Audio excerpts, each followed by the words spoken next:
These are the biggest kind of continuous deficits, so number of years of deficits. And I'm going to compare each of them. That one at the top, that's the Napoleonic Wars. So 1793 to 1817, you had 25 years worth of continuous government borrowing. Obviously, a lot to spend money on when you're trying to wage a war against Napoleon.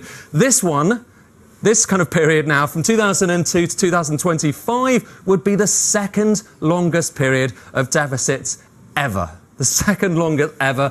Behind that, you've got the 1970s, the early kind of 18th century. But essentially, this is what you're talking about here. The second longest period of deficits in history as a result of those change in the plans in terms of the ambitiousness. How about spending priorities, finally?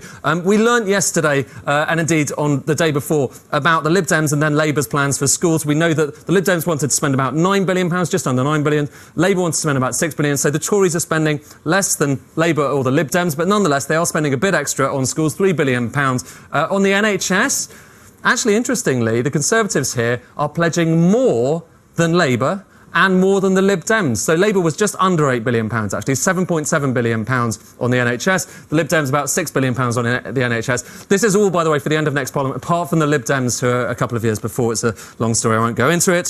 Social care, the Conservatives about £1.5 billion in total when you net out all of the bits they're trying to gain there. But if you look at the parties, they're relatively similar. They all want to give extra money to social care. They're concerned about the position there. How about welfare? Well, the Lib Dems were the biggest giveaway here for welfare. They gave just under £10 billion worth of welfare. That was reversing the freeze that the Tories have put in place on working age benefits. Labour about half of that, about £5 billion. They didn't want to reverse the squeeze. But look at the Conservatives. That's actually minus 1.5. Couldn't fit the extra decimal place in there. But that is winter fuel allowance. So because they are getting rid of the, essentially means testing the winter fuel allowance, making it slightly less generous, you have a cut in welfare there. So there you have it. This is basically what we know from all of the manifestos thus far.